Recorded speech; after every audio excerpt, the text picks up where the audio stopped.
¿qué haremos para heredar la vida eterna? Y Jesús respondió. Una muy conocida entre las personas de la iglesia es la parábola del buen samaritano. La encontramos en el capítulo 10 del Evangelio según Lucas. Y para entender el impacto de esta parábola tenemos que ver el contexto en el que Lucas ha colocado esta historia que Jesús cuenta. Leemos en el capítulo 10 de Lucas, empezando en el versículo 25, estas palabras. Cierto intérprete de la ley se levantó y para poner a prueba a Jesús dijo: Maestro, ¿qué haré para heredar la vida eterna? Y Jesús le dijo: ¿qué está escrito en la ley? ¿Qué lees en ella? Respondiendo él dijo: amarás al Señor tu Dios con todo tu corazón y con toda tu alma y con toda tu fuerza y con toda tu mente, y a tu prójimo como a ti mismo. Entonces Jesús le dijo: has respondido correctamente, haz esto y vivirás. Pero queriendo él justificarse a sí mismo, dijo a Jesús: ¿y quién es mi prójimo? Jesús le respondió: cierto hombre bajaba de Jerusalén a Jericó y cayó en manos de salteadores, los cuales después de despojarlo y darle golpes se fueron, dejándolo medio muerto. Por casualidad, cierto sacerdote bajaba por aquel camino y cuando lo vio, pasó por el otro lado del camino. Del mismo modo, también un levita, cuando llegó al lugar y lo vio, pasó por el otro lado del camino. Pero cierto samaritano que iba de viaje, llegó a donde él estaba, y cuando lo vio, tuvo compasión. Acercándose, le vendó sus heridas, derramando aceite y vino sobre ellas, y poniéndolo sobre su propia cabalgadura, lo llevó a un mesón y lo cuidó. Al día siguiente, sacando 2 denarios, se los dio al mesonero y dijo: cuídelo y todo lo demás que gaste, cuando yo regrese, se lo pagaré. ¿Cuál de estos 3 piensas tú que demostró ser prójimo del que cayó en manos de los salteadores? El intérprete respondió: el que tuvo misericordia de él.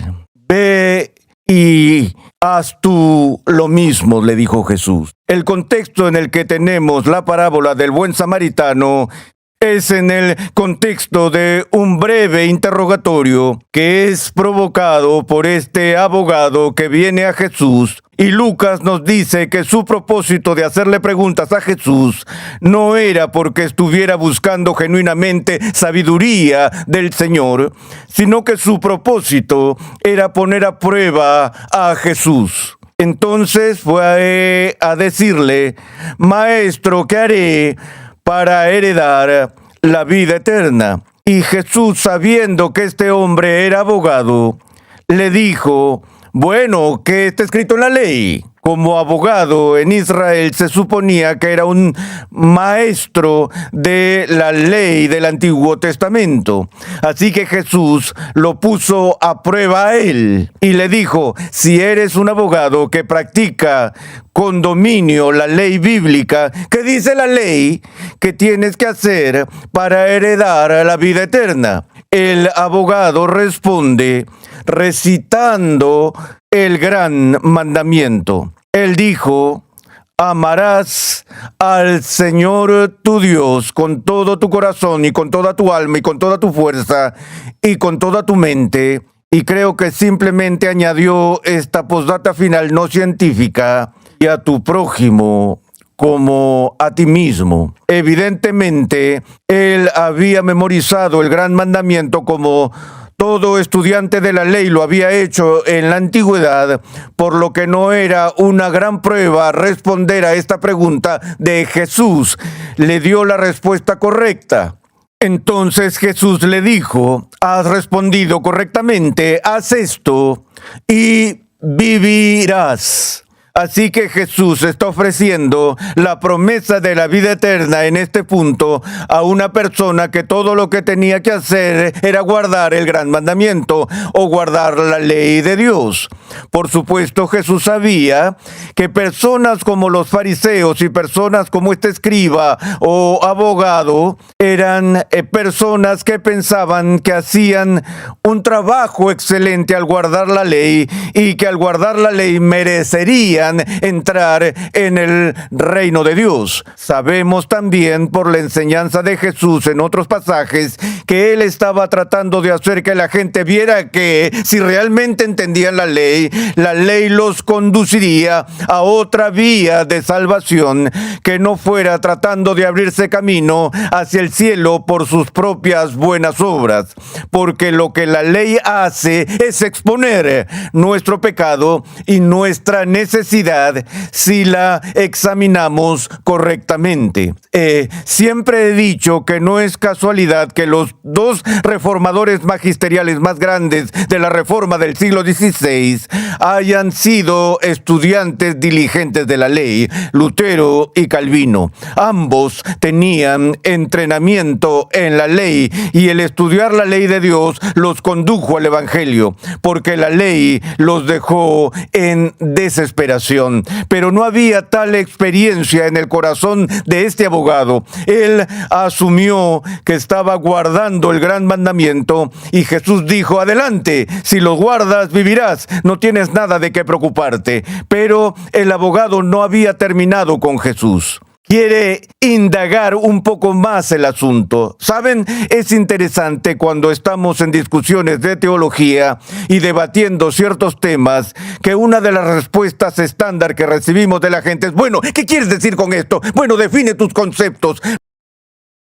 Un mecanismo de escape para evadir el asunto que está sobre la mesa. Pero este abogado se apresuró a hacer ese tipo de argumento. Dijo: bueno, Jesús, ¿quién es mi prójimo? ¿Qué quiere decir la ley cuando afirma que estoy supuesto a amar a mi prójimo como a mí mismo? Entiendo lo que significa amar a Dios con todas mis fuerzas, todo mi corazón, toda mi mente y todo eso. Pero ¿qué quiere decir con amar a mi prójimo como me amo a mí mismo? ¿Quién es mi prójimo? Jesús tenía una pregunta abstracta ante él y podría haber dado una respuesta abstracta. Podría haber dicho: bueno, tu prójimo puede definirse como alguien que vive a tu lado o en la calle donde vives, o aún más general, se extiende a cualquiera que vive en tu vecindario. Cualquier persona en tu vecindario puede ser interpretada como tu prójimo. Entre los judíos y en particular entre los fariseos tenían una definición muy estrecha de quién era el prójimo. Para ellos sería un compañero judío y un compañero judío justo, probablemente muy similar al resto de los fariseos, y hacían distinción entre ellos y los hombres justos y las personas del pueblo, la gente de clase baja. Ciertamente, las personas que estaban fuera de la nación de Israel eran consideradas como estando fuera del vecindario de Dios. Y aquellas que estaban fuera del vecindario judío, quizás las más despreciadas, habrían sido los samaritanos, quienes durante el cautiverio, algunos de los que permanecieron se casaron con paganos y produjeron lo que los judíos consideraban una raza mestiza de semijudíos. Los samaritanos tenían su propio templo en Gerizim, que preferían antes que la adoración en el templo de Jerusalén.